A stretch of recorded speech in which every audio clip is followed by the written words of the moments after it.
Qancha oylik maoshingiz bugungi kunda? Hozir milliondan.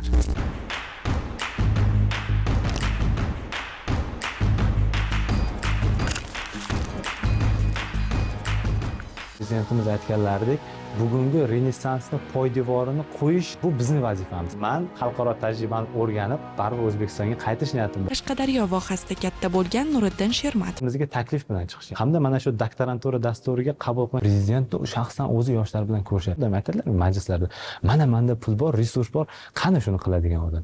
Nuriddin ham bugun har jabhada faol bo'lishga intilayotgan yoshlardan. Harakatim va prezidentimiz bizga yaratib bergan shart-sharoit yordam berdi.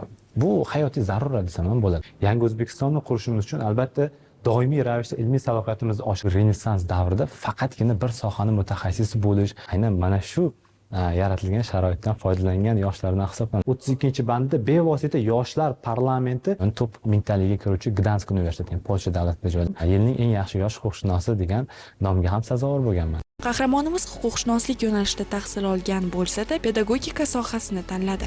U yerdagi moliyaviy masalalardan bu yerda hech qanaqa kamchilik yo'q. Pensilvaniya davlat universiteti ham bor edi. Mana shu imkoniyatlarni yaratib beray degan bir bizga signalni berib kelyaptilar. Prezidentimiz 62-60 sonli farmonlari bor. Siz dunyoning top 300 talik universitetida tahsil olgan bo'lsangiz, prezidentimizni bugungi yoshlarga oid davlat siyosati dasturlari doirasida bu degani menga to'lanadigan ustamalar ham doimiy ravishda oshib boradi. Tajribasini o'g'il-qizlarga ulashmoqda. Prezidentimiz tomonidan ilgari surilyapti, berilayotgan tashabbus, taklif, topshiriqlarda bizga qo'shimcha stimul beradi. Ya'ni o'zimizga tanish insonlar bilan yashash va mana shu vatanda o'zimizning hissamizni qo'shib, qo'shimchasiga yana 5 ta muhim tashabbus ilgari surildi prezidentimiz tomonidan. Siz ilmiy salohiyatingizni ko'rsating, siz hamma taklif tashabbusingizni ko'rsating, nimalargadir erishyapti. Demak, bizni qilayotgan harakatlarimiz ham bekor ketmayotgan ekan, besamara emas ekan. Davlat xizmatchisi sifatida faoliyatimni davom ettirish niyatim bor. Belash masalalar qo'mitasi raisi hisoblanaman. Oliy maqsadi xorijning eng yaxshi tajribalarini o'rganish. Bunday ustamalardan tashqari ustuma, ya'ni